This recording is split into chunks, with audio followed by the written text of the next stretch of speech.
Tout comme Abraham fut influencé dans Genèse 21 par son affection pour Ishmaël, Sarah n'était pas à l'abri de la tentation, risquait de se comporter de la même manière vis-à-vis d'Isaac. C'est pourquoi le patriarche lui souffla un mot d'exigence du Dieu concernant leur fils.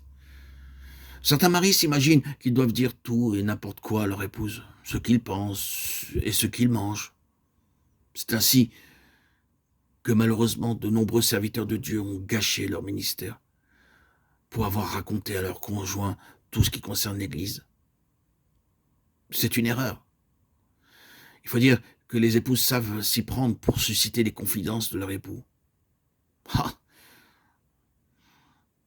elles ont les moyens de les séduire. Où as-tu été? Qu'as-tu dit? Qu'a dit cet ancien? De nombreuses questions formulées de manière polie. Ceux qui n'ont pas de caractère alors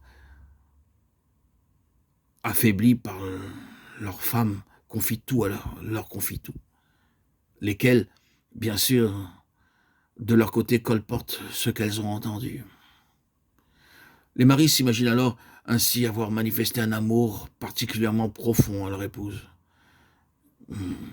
Abraham savait par expérience le risque qu'il courait en informant Sarah de certaines choses.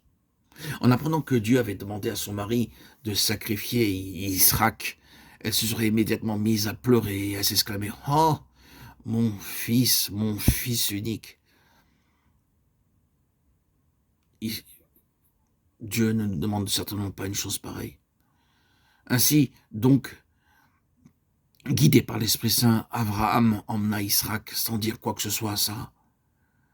Oh, Marie, cher époux et mari, que ceci vous serve d'exemple, que Abraham soit pour vous un modèle. Je vous en prie, ne racontez pas tout à votre épouse. Elles sont capables de pleurer pendant des heures. Ne les écoutez pas à propos de choses qui sont seulement entre vous et Dieu.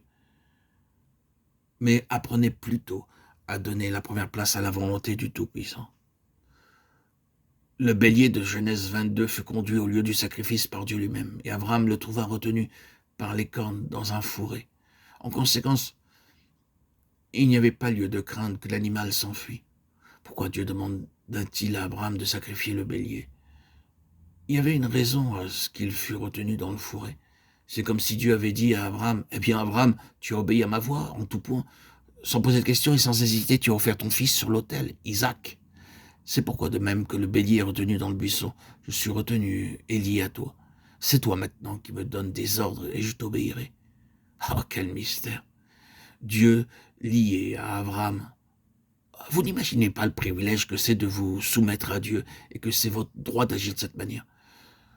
Lorsque nous obéissons de tout cœur à Dieu, nous pouvons le commander. « Donne-moi des ordres », déclare-t-il dans Ésaïe 45, 11. Alors il vous écoutera. Nous voici arrivés à la 10e et dernière apparition de Dieu à Abraham. Voyez la bénédiction qu'il fut accordée cette fois au patriarche. Puisque tu as écouté ma voix, que tu m'as obéi, je suis lié à toi et tu peux me donner des ordres. Je suis à ton service. Quelle merveille! Sublime déclaration de Dieu en personne, le Dieu Tout-Puissant. Il s'agit d'un mystère céleste ici. Convenez-en, lorsque nous nous obéissons entièrement au Tout-Puissant, nous devenons alors dignes du royaume de Dieu tout entier. Ainsi, le Dieu Tout-Puissant put déclarer à Abraham « Et ta postérité possédera la porte de ses ennemis ». Genèse 22, 17. Nous en voyons les effets et les résultats. Dieu ne ment pas, Dieu est fidèle à ses promesses. Israël triomphe de ses ennemis.